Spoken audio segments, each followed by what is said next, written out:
कि रोजा रोजा गौरा शंकर के दिली ताना, अरे रोजा रोजा गौरा शंकर के दिली ताना। नैहर चली जाई बे भोले बाबा, नैहर चली जाई बे भोले बाबा, नैहर चली जाई बे भोले बाबा, नैहर चली जाई बे भोले बाबा।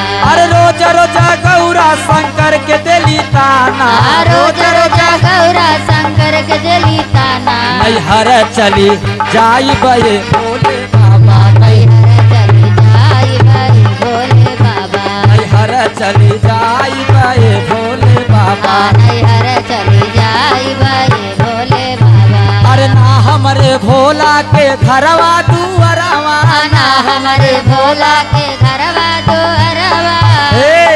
हाँ अरे टूटही मड़ैया से, अरे टूटही मड़ैया से मोर मन भागा। नैहर चली जाई बे भोले बाबा, नैहर चली जाई बे भोले बाबा, नैहर चली जाई बे भोले बाबा, नैहर चली जाई बे भोले बाबा।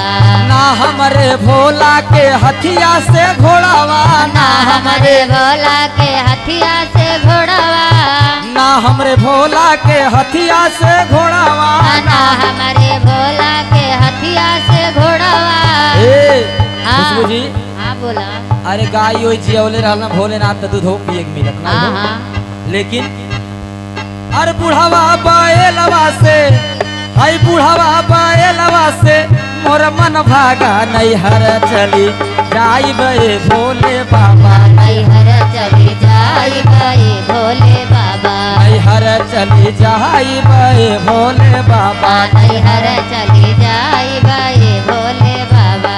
ना हमरे भोला के का हो का अरे मेहुआ मिठैया, ना हमारे भोला के मेवा मिठैया, आई भंगिया दातुरवा से मोर मन भागा, भैया दातुरवा से मोर मन भागा। नैहर चली जाई बे भोले बाबा, नैहर चली जाई बे भोले।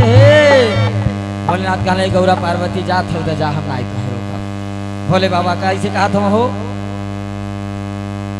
एक ठोर हो जाता चाय पिए, रख दीजिए एक ठोर रख दीजिए। बोले श्री गुरु महाराज की। भोलेनाथ कहले गौरा जात हो जा काहे कैसे कहत हमें। अरे की गम नहीं खे ये गौरा गम नहीं खे, अरे गम नहीं खे ये गौरा गम नहीं खे, अरे गम नहीं खे ये गौरा गम नहीं खे। हाँ रखी दे झलिया ले ले। अरे गौरा चली जैबू नैहरवा हमके गम नहीं खे, गौरा चली जैबू नैहरवा हमके गम नहीं खे, गौरा चली जैबू नैहरवा हमके गम नहीं खे, गौरा चली जैबू नैहरवा हमके गम नहीं खे। अरे गौरा तोहरे घर बाट कोठवा अटरिया, गौरा तोहर घर बाट कोठवा अटरिया। कहला ये गौरा हाँ